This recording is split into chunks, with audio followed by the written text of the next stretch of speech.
In fact, we at India Today have been updating you about those two encounters, one that took place in Shopian and the other in Kulgam, in which two Hizbul terrorists were gunned down. What we hear is now the Hizbul Mujahideen claiming responsibility for the Shopian attack, wherein two army men, including a major, were martyred. Another Jawan was also injured and was rushed to the hospital in Srinagar.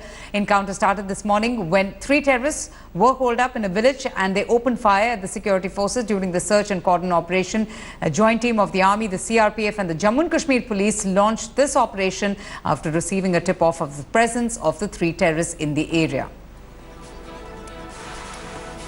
Shuja Al-Haq, in fact, has been giving us all the details and updates about those two encounters. Shuja, now with the Hizbul Mujahideen claiming responsibility for the attack in Shopian, isn't it obvious that the killing of the two terrorists in Kulgam was perhaps why there was an encounter in Shopian?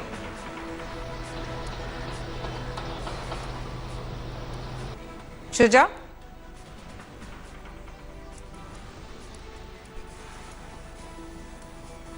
Okay, we'll get back to Shuja Al-Haq in just a bit. But the big news, Hizbul Mujahideen claiming responsibility for the attack in Shopian, in which two army men, including a major, was martyred. Shuja Al-Haq is back with us. Shuja, Hizbul Mujahideen claiming responsibility for the Shopian attack is indicative of this being a retaliatory attack because there were two terrorists that were gunned down in Kulgam.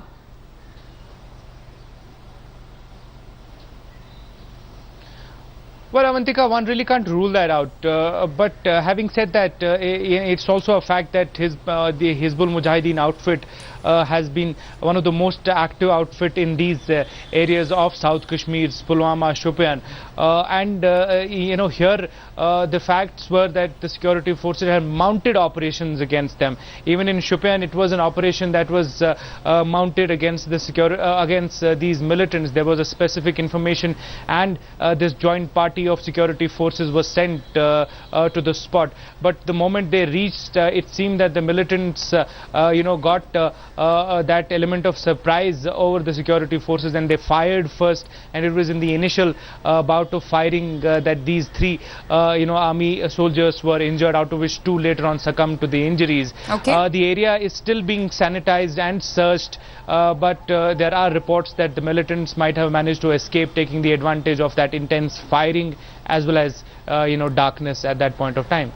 All right, Shuja and Kamalji, thank you both for joining us now.